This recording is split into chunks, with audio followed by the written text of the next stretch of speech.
According to the Trinidad Guardian, here's what they said. Travelers entering and leaving Trinidad and Tobago will soon complete immigration, arrival, and departure cards online as authorities prepare to replace the long-standing paper-based system. The notice came on March 17th, and so it's up, right? Okay, so let's go to the actual site.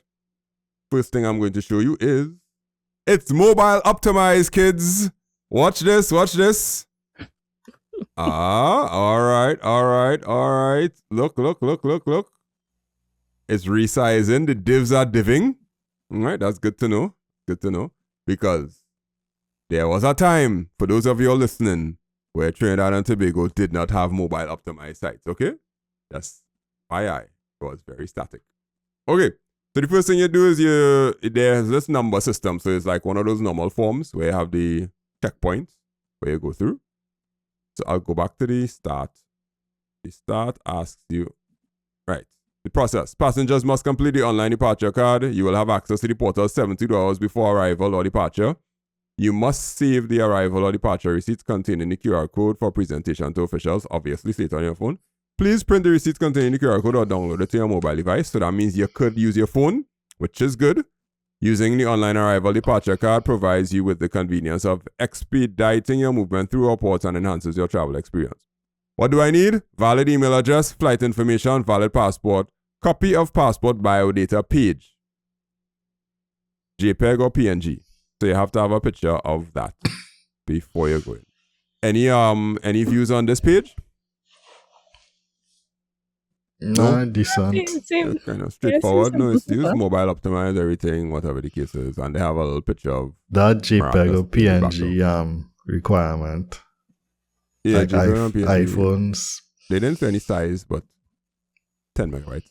Get started. Arrival forms. New arrival or edit arrival. So the ability to edit is there, which I was concerned about. I'm glad that you could edit your submitted form. I don't know how you're going to edit arrival. Oh, you had to put in the code that you had when you got the document. Okay. So obviously it's going to give you a code. So we could edit if we want to. And it has arrival and departure. I don't know how they're going to track to see if you came back 72 hours. Like if you'll have 72 hours. If they're tracking the actual flights, that would be crazy. But if they do that, that's cool. Citizen, non-citizen, say true citizen, how you enter in by sea or air. Let's say we enter in by air. The airlines, the name of every airline is inside here, y'all. No validation issues. So you wouldn't put, people will put CAL, then somebody else will put Caribbean Airlines, and then somebody will put this or that kind of thing. Yeah, you choose it from here, drop down. What if your airline is not here though? I don't know.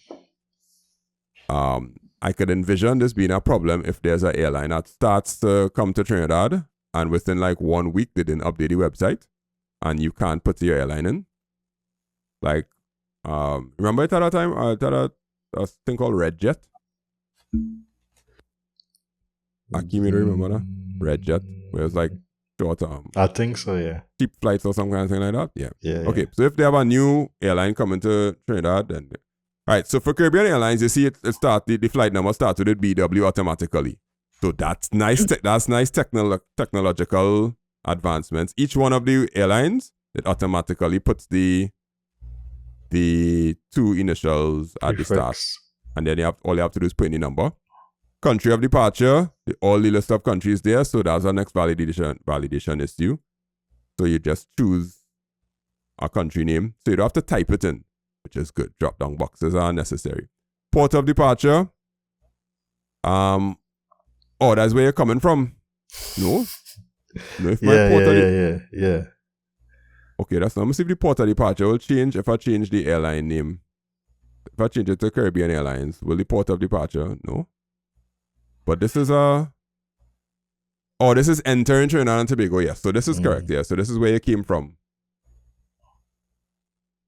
But how come it only show okay, so based on the country, the port of departure will change automatically. Oh, that's cool. St. Kitts and Nevis. How much airports do I have in St. Kitts? Only 2. Okay. All right.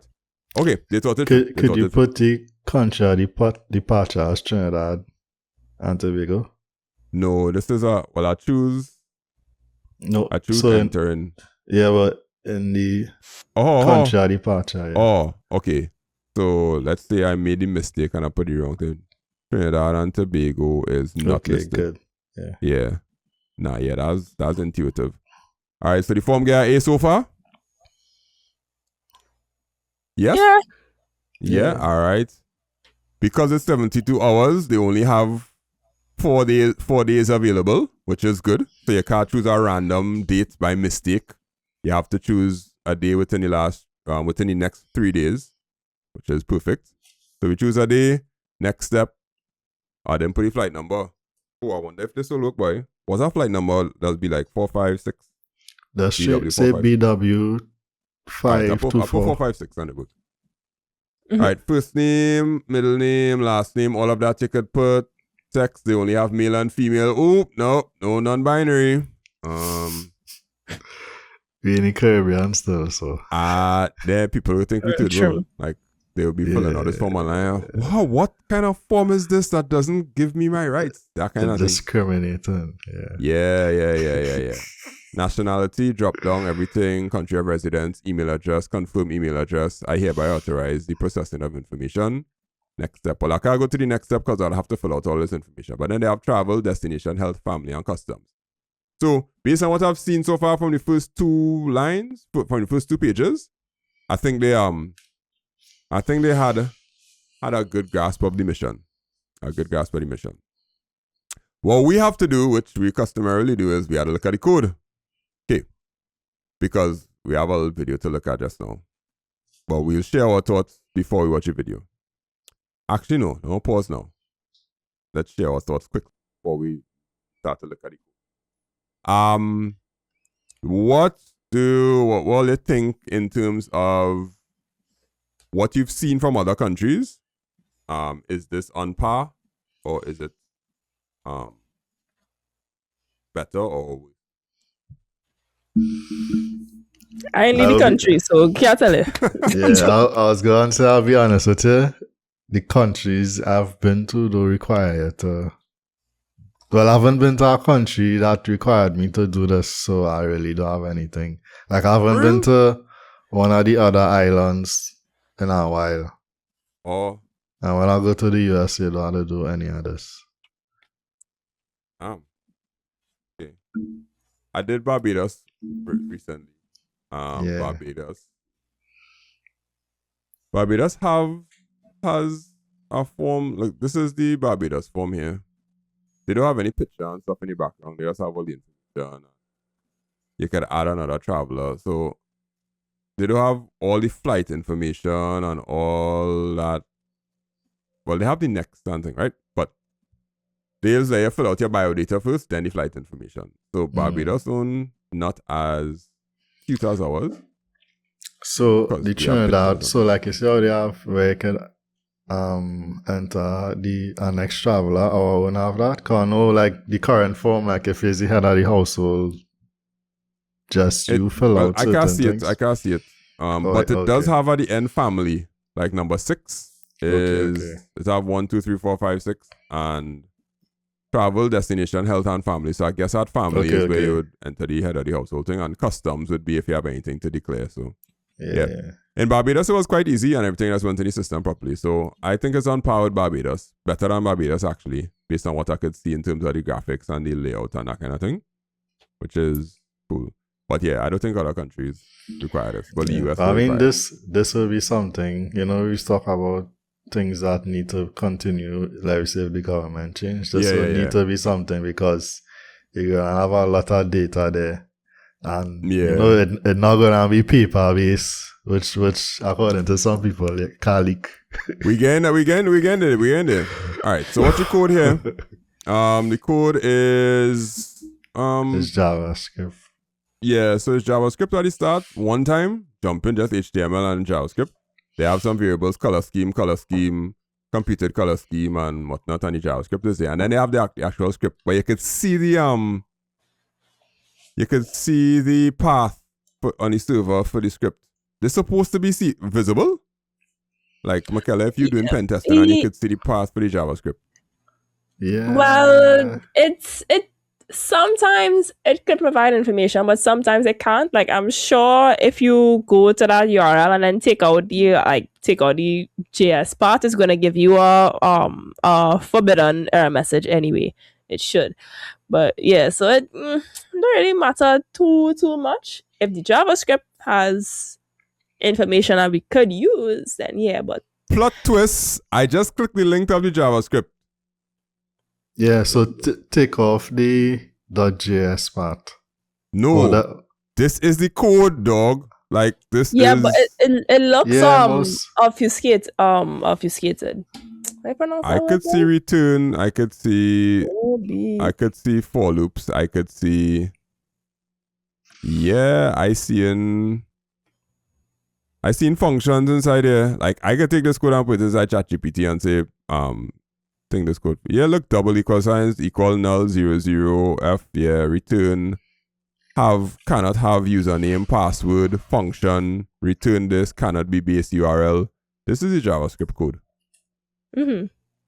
Yeah. Nah, that's not cool. You're supposed to see this? Yeah, a lot of typically, yeah. Yeah, you tend to be able to see it. Yeah, for a lot of websites, you're able to see it. So because you're able to see it 3/4 of the time, when you have JavaScript code, you run it through JavaScript obfuscator to kind of make it less like to change the variable types readable. And variable names and that kind of thing. Okay. Yeah. So like say let's say you have a sentence, the ball is blue. If you obfuscate it, it'll be Johnny Apple 10, Batman 15. Mm-hmm. Yeah. It makes it less easily readable by humans at least. So that's a method you could use. All right. Well, I will not raise any red flag. If you look at this here, it have one long line that have no character return. All the languages in this one line. So when I reach down to like here, you'll see the start to show it in yeah, there's that Japanese, there's Chinese. Look at Chinese. That's crazy, Rick. Mandarin Chinese, yeah. So if you go on the actual site, you can change the language on the top right hand side from English, Dutch, English, French, German, Hindi, Mandarin Chinese, and Spanish. If I change it to Mandarin Chinese, that's where it will come up as. What does the URL say?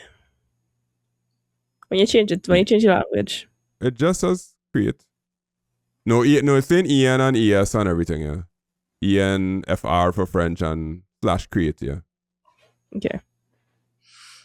So yeah, they use a React framework called Mantine to build it. Okay. Yeah, you could also. I mean, depending on how they set it up, that could be vulnerable. But me getting into that. No need to. Let me get into the security from the horse's mouth. Wait, this thing gonna make my sign into plate? Okay, no. Alright, let's go. Unmute video time. Encryption is being used to make sure that Hold on, so they ask. How long is personal data stored for, and what kind of encryption is being used to make sure that data is not leaked? Yeah, I mean, we can't because these, passport numbers, these are all right for. Yes, of course, but I'm sure you might be aware information has been available in paper-based format as well. Why hasn't that been leaked, right? So I'll ask you that. That's one, right? Secondly, we've been working with many bodies related to cybersecurity. So we've worked with TTC Cert. We've taken the appropriate steps to safeguard and to provide the sufficient guardrails for this deployment. This is not something that we have prematurely, conceptualized. So you have our commitment that we'll continue to involve experts and professionals in that regard. And in terms of the data governance, etc., there is an MOU between ourselves and CARICOM Impacts. This is long-standing. CARICOM Impacts as an organization also operates in other Caribbean territories. So this is not a first phase endeavor. This is not a pilot project. We have looked at what is available, and we'll continue to look at what is the best in class for the deployment of these solutions. And lastly, can I ask what does beat me is Alexander, like facial expressions. He'd be like, "You so stupid." It just be like For you. ah, How long is these personal dumb data stored? questions. Yeah. So the question, big up Kijan Haynes, right? Kijan, they asked, well, he posted it on Twitter, on X, and they asked him about the personal data being stored. The initial response is, well, the data has been on paper all the time. How come that hasn't leaked? He didn't have to. He did not have to. That's my first take from it. Why did you have to say that? That was not necessary. What did you think when you heard it? Anyone else? I was instantly annoyed. Because it's kind of like you are you are a bullfighter and you are holding up the red flag in front of the bull's face, but you've already been hit by the bull before. So why you taunting the bull again? Why? Don't make sense. But no, the initial statement was completely unnecessary. It was completely unnecessary.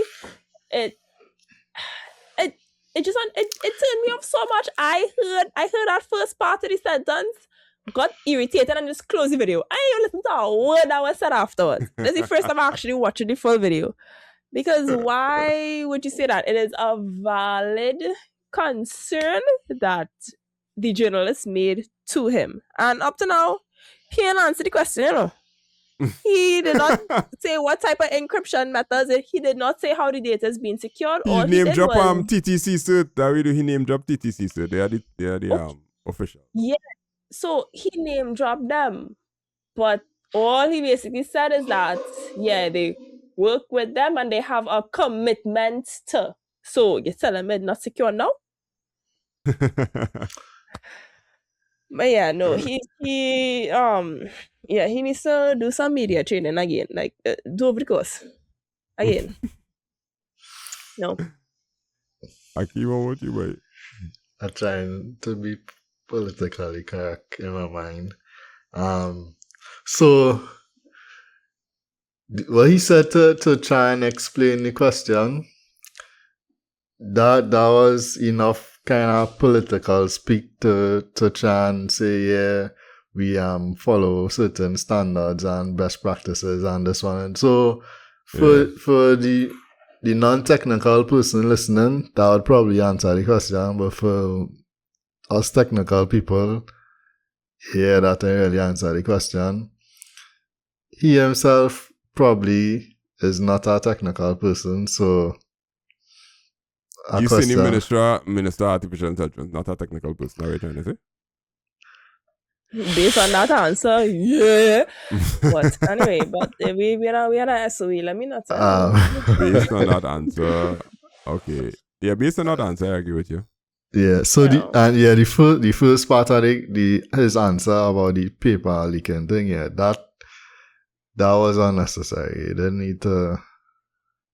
I don't know, maybe he and the reporter have some kind of beef that we don't know about, so but yeah, that answer it didn't have to lead off like that. But he gave enough waffle. Well, I wouldn't say he gave enough of a response that a non-technical person will probably accept it.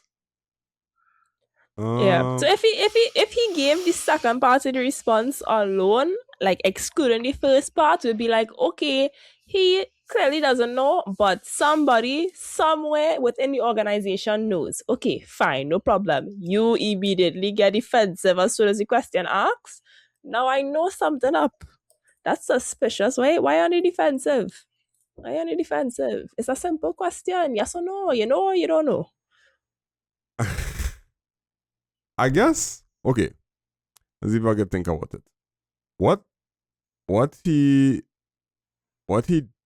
did or what he faced was something that they probably had in the playbook, right? They were probably told, okay, most likely this is one of the questions that they're going to ask. And when they ask this question, mention TTC cert. However, the ability to say the thing about paper, it was just like too easy now. It was like it was like almost like a job to say, oh, do you remember when we had all of this on paper and now we've done this for you? That's it's kind of a little bit of like a aloof kind of thing. And I don't want to go too much into dissecting a clipboard or kind of thing like that. But I just saying, you didn't have to mention the paper thing. You could have said there is a official TTC cert arm of the ministry, and they handle these things, and we are sufficiently sure that they have put all the checks and balances in place, and it's reputable or on par with any other form from other Caribbean countries. That is all. We good at that. But all of that other stuff, I didn't like it too much. But that's how politicians does work, yes. That is how politicians does work. Mm-hmm. And my opinion. Wait, when you're done. No, go ahead. Yeah, in my opinion, I think you ever heard. This is just my opinion, my personal opinion, unrelated to anything or anybody or any affiliations, anything.